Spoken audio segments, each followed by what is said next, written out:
con las malformaciones congénitas también. Obviamente, aquí tienen un esquema de la porción respiratoria del árbol respiratorio, del árbol bronquioalveolar, en donde se ve un lobulillo pulmonar y un corte a este nivel para mostrarles las paredes y los componentes de los alveolos, ¿sí? Vean ustedes, hay un poco de tejido conjuntivo, en algunas áreas muy delgadito, en otras áreas más ancho, y esto es importante para la hematosis, porque la hematosis se lleva a cabo justamente en las zonas donde es más delgadito la pared entre el capilar sanguíneo y el alveolo, o el alveolo y el capilar sanguíneo, ¿sí? Entonces, esta es la zona de hematosis, la pared más delgadita. Cuando hay edema de pulmón, por ejemplo, se mete aquí el edema, el líquido del edema, y separa esta distancia de entre el capilar y el alveolo, o entre el alveolo y el capilar, dificultando la perfusión, la hematosis, y condicionando, obviamente, esa sensación de falta de aire, que es la disnea, ¿no? Bueno, aquí tienen ustedes en esta diapositiva un pulmón fetal normal, con una vista microscópica. Como notarán en esto, si es que ya han visto en histología los cortes de un pulmón adulto normal o post-respiración, ¿no? Este pulmón es mucho más celular que el de un adulto y obviamente que un recién nacido inclusive. Y los alveolos, y esta es la característica interesante de un pulmón que no ha respirado, no están completamente desarrollados, están prácticamente colapsados y el intersticio es más bien mayor que el componente aéreo, ¿no? Se pueden ver arterias, ramas de la arteria pulmonar y algunos elementos reconocibles como los bronquiolos, que son tapizados por un epitelio cilíndrico simple, que todavía no es la característica del epitelio respiratorio y que no carece de cartílago, ¿no? En la ontogenia del árbol respiratorio hay una fase glandular o tubular, una fase canalicular y una fase sacular, ¿no? En la primera fase, en la fase glandular o tubular, que pertenece o corresponde a la primera parte del segundo trimestre, lo único que se ven son bronquiolos primitivos, redondeados, y aún no se han formado ningún alveolo. En la final del segundo trimestre empieza la formación de bronquios, que ya empiezan a formar saculaciones que se van a ir transformando paulatinamente en alveolos reconocibles, paulatinamente, ¿sí? Hay bronquios y ramas de las arterias pulmonares en desarrollo, y en el tercer trimestre hay un desarrollo progresivo de los alveolos, ¿sí? Entonces, este sería el equivalente más o menos a una fase canalicular. Bien, la enfermedad pulmonar pediátrica, vamos a hablar de malformaciones congénitas, por una parte, no vamos a mencionar todas, y enfermedades pulmonares neonatales adquiridas, ¿ok? En donde destaca el síndrome de dificultad respiratoria del recién nacido o enfermedad de las membranas hialinas, ¿no? Que está tan en moda ahora en los adultos con la pandemia del coronavirus. La lesión esta que vamos a ver va a tener varias manifestaciones de lo que estamos viendo, los que estamos viviendo actualmente en esta pandemia. Pero primero veremos lo de las malformaciones congénitas, la agenesia, la hipoplasia, tejidos pulmonares o fragmentos de tejido pulmonar heterotópico o ectópico, anomalías vasculares, anomalías traqueales y bronquiales, y la hiperinsuflación pulmonar congénita o secuestro lobar, ¿no? Son varias de las malformaciones congénitas. La enfermedad de pulmonares neonatales destaca la enfermedad de las membranas hialinas, la displasia broncopulmonar, el síndrome de aspiración meconial, que como su nombre lo dice, es una complicación por aspiración al árbol respiratorio del líquido meconial, la circulación fetal persistente, las atelectasias y la bronquiolitis, ¿sí? Hay atelectasias congénitas también, pero también muchas de estas enfermedades vamos a encontrarlas como procesos adquiridos. ¿Ok? Las principales malformaciones congénitas son la atresia bronquial, la hipoplasia pulmonar, los quistes del intestino anterior y la malformación congénita de las vías aéreas y el secuestro pulmonar, ¿no? Entonces, la atresia bronquial teóricamente, es solamente teórico, un estrechamiento grave del bronquio correspondiente a una zona pulmonar, en donde el segmento comprometido está expandido y con aire atrapado, pero no puede expirar. La hipoplasia pulmonar es un desarrollo defectuoso, o sea, incompleto del pulmón, y por lo tanto los pulmones están pequeños en peso, volumen y en número de acinos. Ya hemos visto que los acinos son las unidades terminales del árbol respiratorio, ¿no? Constituidos por el bronquiolo terminal, el bronquiolo respiratorio, los conductos alveolares, los sacos alveolares. Y las causas de esta hipoplasia pulmonar en general son de tipo compresivo, por compresión debido a un oligohidramios, ¿no? Una hernia diafragmática congénita, o enfermedades quísticas renales. Las enfermedades quísticas renales determinan unos agrandamientos impresionantes de los riñones que comprimen el diafragma y al tórax, donde se encuentran los pulmones en desarrollo, ¿sí? Muchas de estas anomalías se asocian a otras congénitas como la anencefalia, a otras anomalías congénitas como la anencefalia. Los quistes del intestino anterior representan brotes bronquiales accesorios por separación anormal del intestino anterior primitivo, que es el que da lugar a este aparato respiratorio, ¿sí? Suelen estar adheridos a la tráquea, pero desconectados del resto de las vías aéreas principales, ¿sí? Los quistes del intestino anterior, entre ellos los quistes broncógenos, están histológicamente tapizados por epitelio bronquial, se ubican generalmente en el ilio o cerca al mediastino y presentan un efecto de masa, ¿ya? No se manifiestan clínicamente, sino hasta sufrir complicaciones como las infecciones, donde se pueden formar abscesos, la rotura a los bronquios produciendo hemoptisis, o sea, expectoración hematológica con sangre, y la rotura de la cavidad hacia la cavidad pleural produciendo un neumotórax. Entonces, los quistes broncógenos pueden pasar inadvertidos por mucho tiempo y solo evidenciarse cuando se complica, ¿sí? Otras anomalías congénitas importantes son la malformación congénita de las vías aéreas pulmonares, ¿sí? Que son intrapulmonares, y el secuestro pulmonar extralobar, que es extrapulmonar, ¿no? Entonces, vemos que la malformación congénita de las vías aéreas pulmonares corresponde o consiste en una masa con componentes quísticos y sólidos situada por completo por dentro del parénquima pulmonar, ¿sí?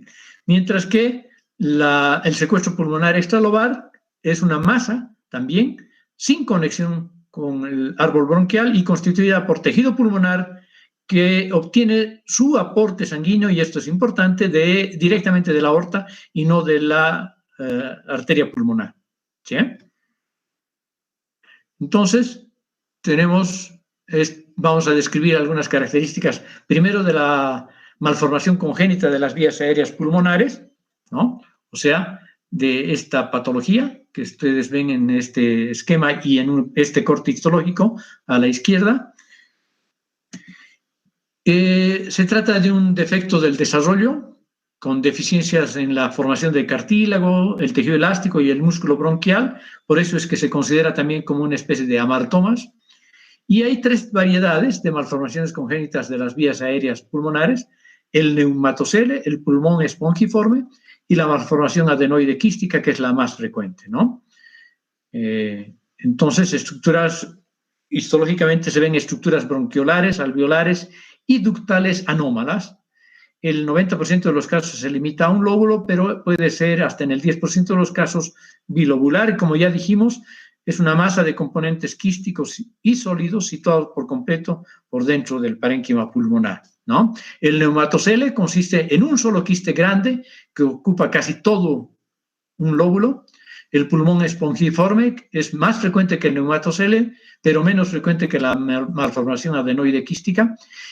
Se caracteriza por la presencia de múltiples quistes pequeños, afecta bronquios y bronquiolos, y la malformación adenoide quística, que es la más frecuente, está constituida por quistes de variados tamaños, que es la que estamos viendo en el corte histológico de esta fotografía, ¿sí? Pero más bien pequeños, la mayoría son pequeños, con áreas sólidas que determinan un aumento de masa, ¿no? Y aquí podemos ver alteraciones, presencia de cartílago y tejido conjuntivo.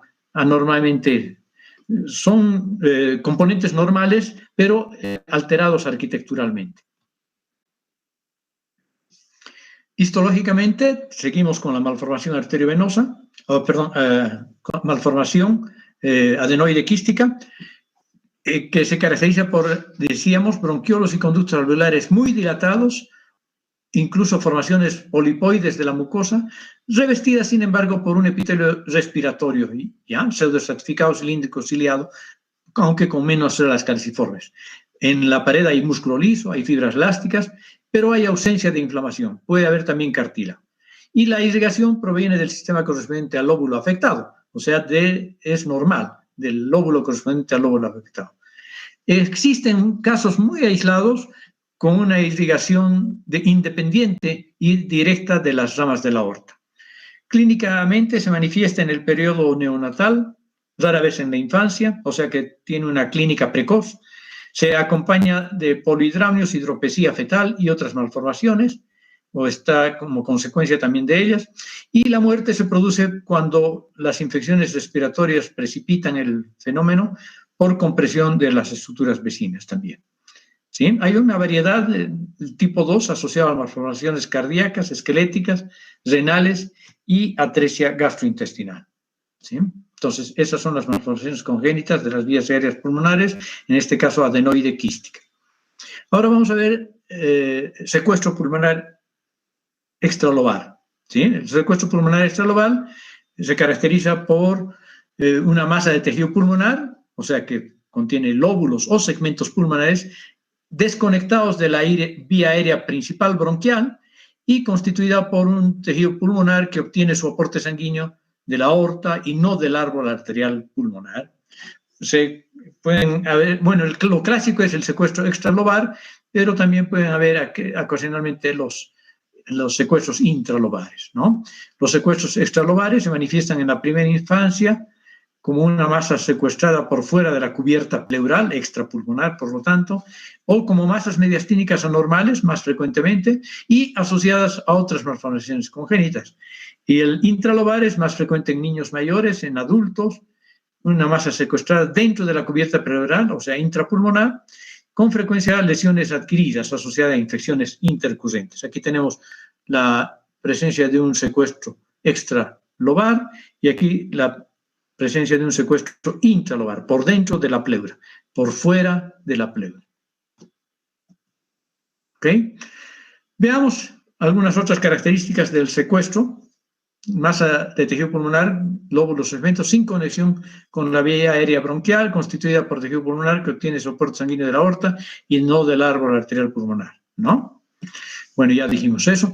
El síndrome de dificultad respiratoria. Ahora vamos a entrar en un capítulo diferente, el síndrome de dificultad respiratoria aguda del recién nacido o enfermedad de las membranas hialinas, que constituye una forma grave de insuficiencia respiratoria progresiva, a veces peligrosa para la vida, tiene una tasa importante de morbimortalidad y compromete el tejido pulmonar en forma generalizada, ¿sí? Una especie de neumonitis. La causa es una deficiencia del surfactante por inmadurez pulmonar, por eso es mucho más frecuente en los prematuros e inmaduros, y puede condicionar un colapso pulmonar como consecuencia clínica una hipoxia importante por lesión de las células de revestimiento endotelial y alveolar. ¿Sí? Hay un daño alveolar difuso y un daño vascular, endotelial vascular difuso también. Y hay una exudación de fibrina con formación de membranas hialinas. Decíamos que es más frecuente en los prematuros. De hecho, los factores de riesgo más importantes son la prematuridad, con una mortalidad de hasta el 50% en los inmaduros de menos de 1000 gramos, la madre diabética es un factor de riesgo, la aspiración neonatal de meconio y los embarazos múltiples también pueden ser factores de riesgo. Pero es de destacar la prematuridad. Y las complicaciones y concurrencias, hemorragia cerebral, el conducto arterioso persistente para mantener la oxigenación, la enterocolitis necrotizante y la displasia broncopulmonar. ¿sí? Entonces, este síndrome presenta un espectro de lesiones caracterizadas por congestión, sobre todo a nivel de las paredes de los alvéolos, ¿sí? De los vasos capilares, edema como consecuencia de la hipertensión pulmonar y de lesiones en la lesión endotelial, por la lesión endotelial, con un aumento de la permeabilidad a nivel del revestimiento endotelial. Hay pérdida de surfactante y pueden haber, a consecuencia de estas complicaciones, focos atelectásicos, ¿sí? Van a estas lesiones, este espectro de lesiones va a dar lugar a un síndrome de dificultad respiratoria agudo y o una neumonía intersticial aguda, ¿ya? Entonces, tenemos una clasificación y etiología del edema, que es parte de este cuadro, ¿no? Que puede deberse a trastornos hemodinámicos por lesión microvascular, tanto capilar, como hemos dicho, como alveolar, o de causa indeterminada, precisamente, ¿sí? En los procesos con un mecanismo hemodinámico de lesión tiene que consistir en un aumento de la presión hidrostática, una disminución de la presión oncótica o una obstrucción linfática, ¿sí? En todos los casos hay una hemodinamia aumentada. Y también puede ser, y esto es importante, la lesión microvascular, una lesión capilar o alveolar difusa por infecciones en el curso de unas neumonías, sobre todo virales y de origen, las atípicas de origen viral, o en el curso de una septicemia, ¿sí? Por presencia de gases tóxicos inhalados, como el oxígeno en dosis importantes, o el humo de los incendios o de otras aspiraciones, la aspiración de líquido de contenido gástrico, ¿no? Las bronconeumonías por aspiración de ácido y de bacterias que derivan del estómago, el casi ahogamiento, las drogas y fármacos y productos químicos como los quimioterapéuticos para el cáncer, anfotericina B, heroína, querosén.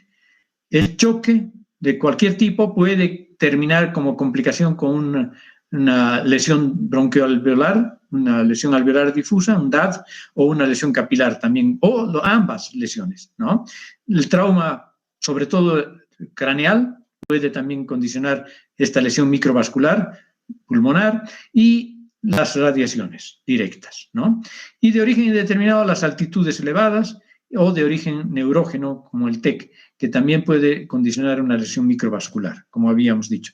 Y aquí tenemos una imagen de una congestión pulmonar capilar a nivel de las paredes alveolares y a nivel de las luces alveolares, la presencia de este material acidófilo homogéneo, que es el líquido de edema, ¿sí? Morfológicamente, entonces, los pulmones, como ven aquí, están pesados, distendidos, húmedos y crepitantes. Hay una acumulación de líquido, sobre todo en las regiones basales de los lóbulos inferiores, por decúbito, ¿no? Por el efecto de la gravedad.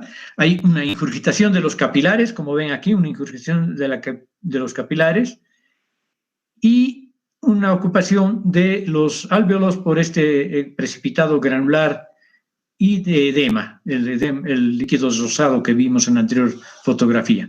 Pero además, fruto de la congestión vascular sanguínea y la hemorragia intraalveolar, va a producirse cuadros de fibrosis y la presencia destacada de macrófagos cargados de hemosiderina.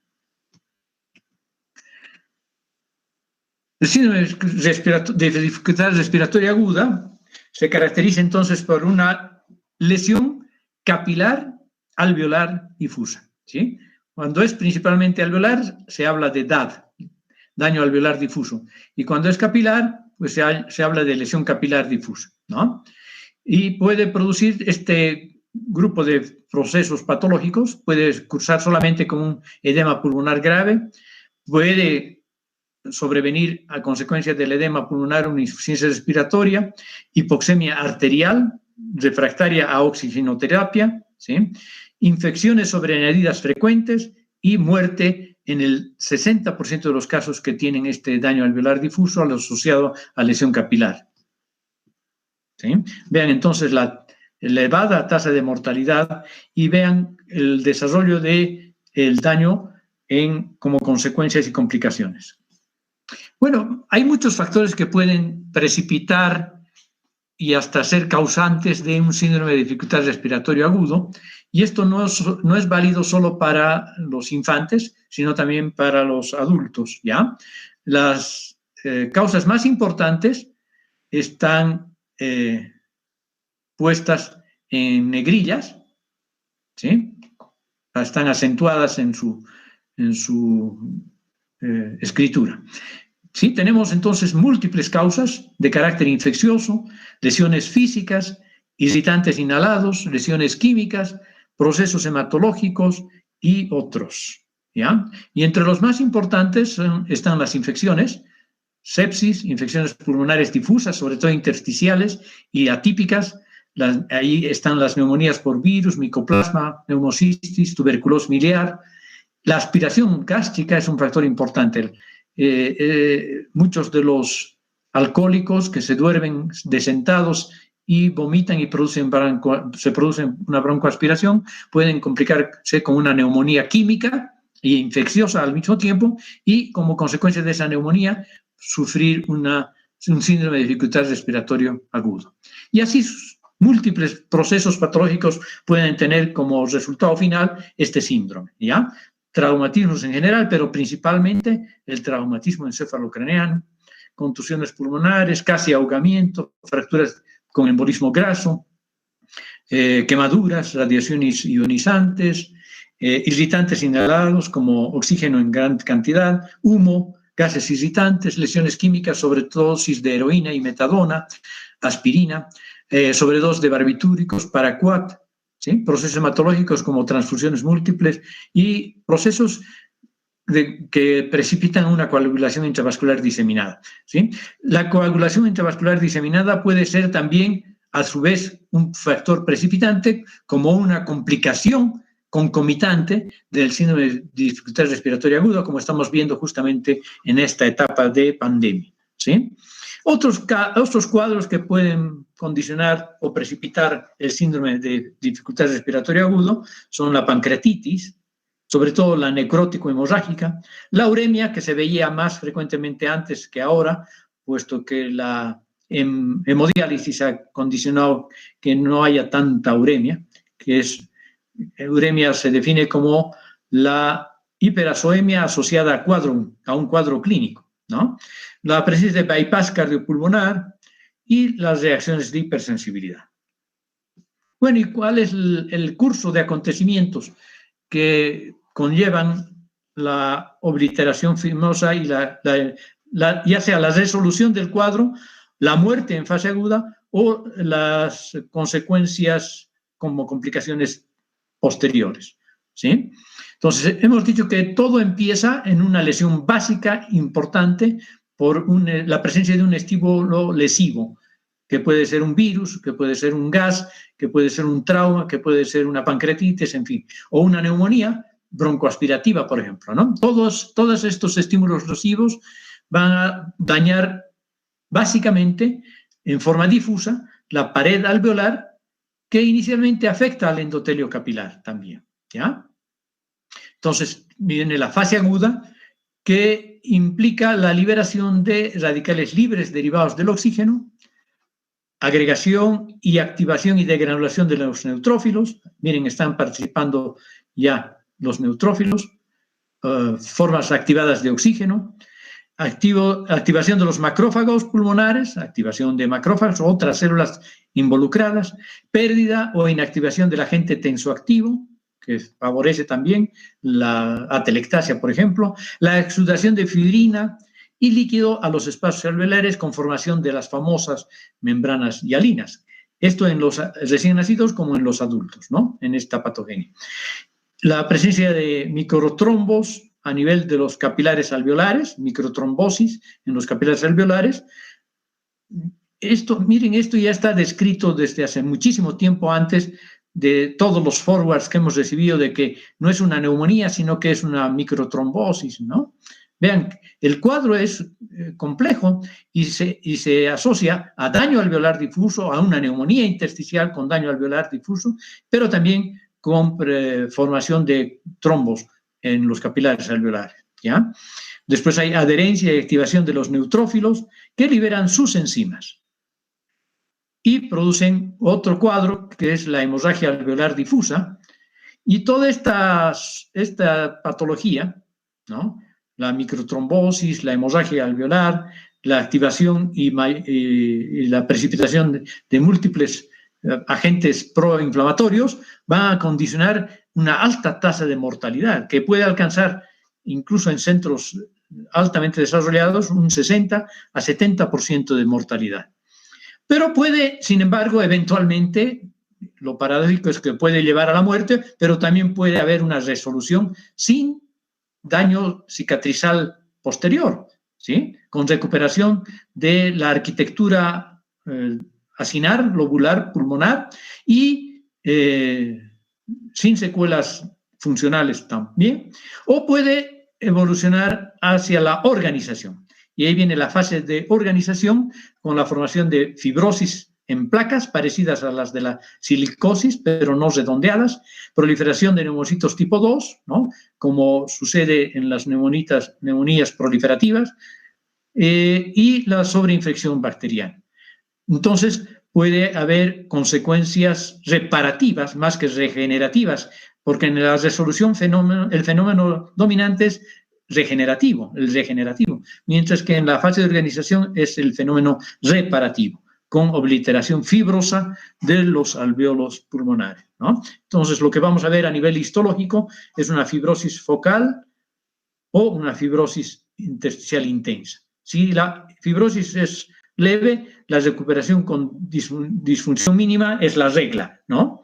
Pero si la fibrosis intersticial es intensa, va a haber una fibrosis pulmonar secundaria importante que llega hasta el pulmón terminal, que se conoce como pulmón empanal, ¿ya?, con formación, como vamos a ver en la clase de patología intersticial, de grandes cavidades aéreas.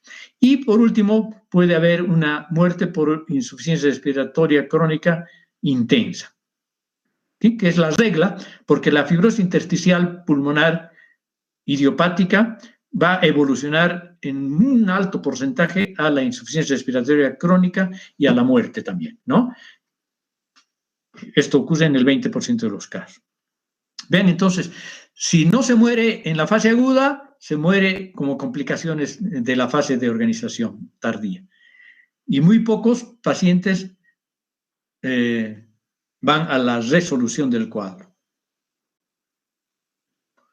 Muy bien, aquí tienen ustedes entonces lo que ocurre en una representación esquemática. Aquí tienen a la izquierda un alvéolo normal en asociación con el capilar normal también, ¿sí?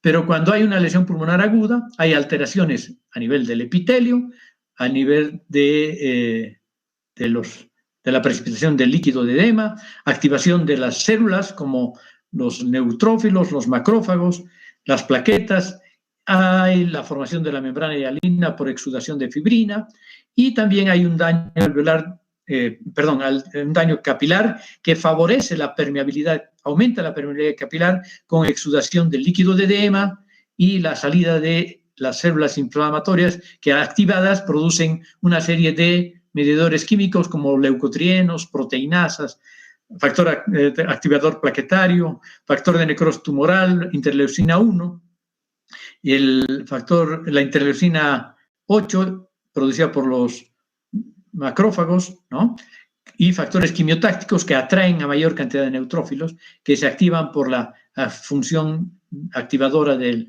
la interleucina 1 producida por los macrófagos, que activa los neutrófilos y hace que lleguen al sitio de lesión también, ¿no? Entonces, hay necrosis celular, hay desorganización y desprendimiento del epitelio respiratorio, hay destrucción del producto de la necrosis y formación de membranas hialinas producto del exudado de fibrina y otros componentes del líquido de edema.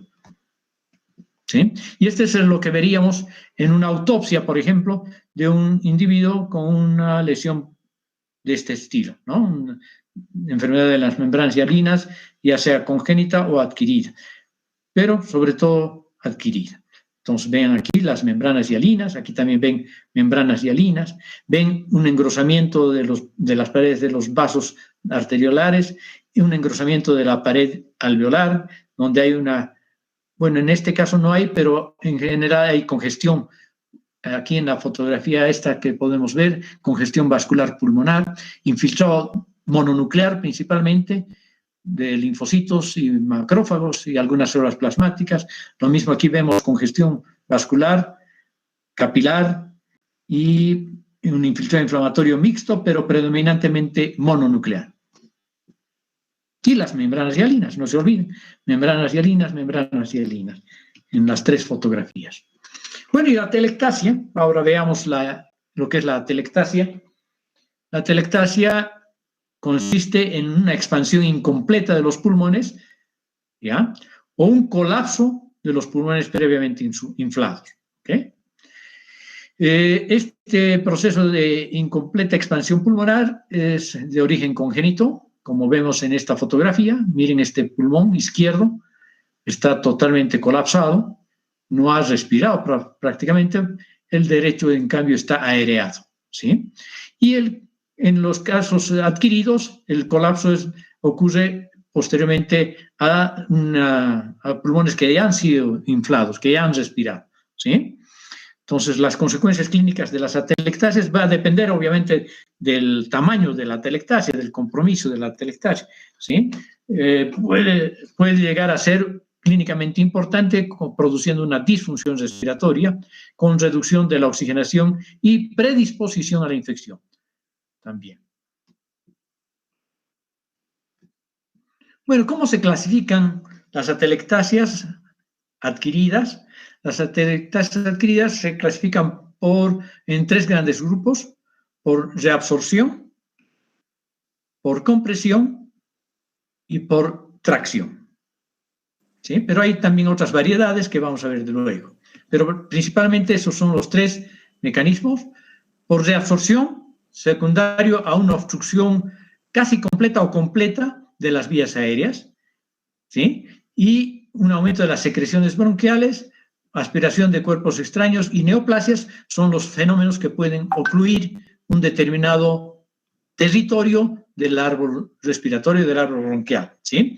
Si ustedes eliminan, ya sea por mucolíticos o por retirar los cuerpos extraños o por curar la neoplasia, entonces la reversibilidad existe en este tipo de atelectasia. Es reversible si se elimina la obstrucción, ¿no? Por compresión, generalmente asociado a derrames pleurales, ¿ya?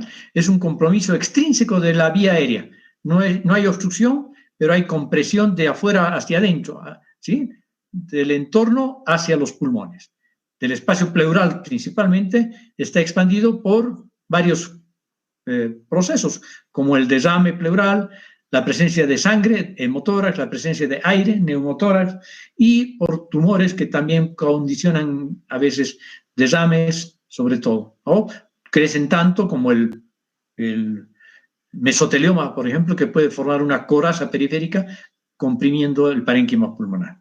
O también fenómenos extratorácicos, como elevación del diafragma por un absceso subdiafragmático, o por una peritonitis, o por un vólvulo, por ejemplo, o por una hepatomegalia gigantesca. Bueno, pero básicamente por peritonitis y por absceso subdiafragmático. Y por retracción. Este fenómeno atelectásico por compresión también es reversible si se elimina, por ejemplo, el derrame pleural o el neumotórax, ¿no? Y las otras patologías también. En cambio, la atelectasia por tracción es irreversible porque generalmente se debe a un impedimento a la expansión pulmonar debido a cambios fibróticos locales o generalizados. Una cicatriz que condiciona retracción o cicatrices múltiples que condicionan retracción irreversible del parénquima pulmonar atelectasiado. ¿sí? Y aquí vemos, entonces, la telectasia. Vean cómo los alveolos en la histología no se reconocen, prácticamente están colapsados, ¿sí? Pueden asociarse, obviamente, a congestión vascular y eventualmente a procesos inflamatorios asociados. Pero lo importante es que no hay una adecuada aireación de los alvéolos y de las vías aéreas distales. Hay otras atelectasias, les decía, como las atelectasias dispersas o parcheadas, que se desarrollan cuando existe una pérdida del agente tensoactivo pulmonar. Por eso es que se acompañan en el síndrome de dificultad respiratoria del recién nacido, en la enfermedad de membranas hialinas. Hay otras formas de microatelectasia y la atelectasia laminar, ¿no? Vean, en la atelectasia laminar es un colapso de la arquitectura pulmonar, del parénquima pulmonar subpleural en este caso. Y las microatelectasias son apenas reconocibles, eventualmente se pueden reconocer, pueden ser también artificiales en el proceso histológico de preparación del tejido. Pero entonces, si está bien conservado el tejido y se nota que no hay artificios, entonces esta es una microatelectasia. Comparen los alvéolos bien aireados en el entorno a una zona pequeña de colapso pulmonar. Muy bien, eso es todo por hoy día. Y para la próxima clase vamos a tener dos temas importantes, que son el EPOC, la enfermedad pulmonar obstructiva crónica, y las enfermedades pulmonares intersticiales, ¿sí? Sobre todo si se confirma que el examen es el 30. Si se postergara por cualquier motivo, entonces vamos a avanzar en dos clases esos dos temas, ¿ya? Pero por el momento parece que está confirmado el examen para el 30 y más bien ya están invitados a participar en tutoriales para que puedan desarrollar su examen, ¿no? Cualquier otra circunstancia nos comunicamos por WhatsApp o a través de la gentil invitación de Melissa, que me ha facilitado estas clases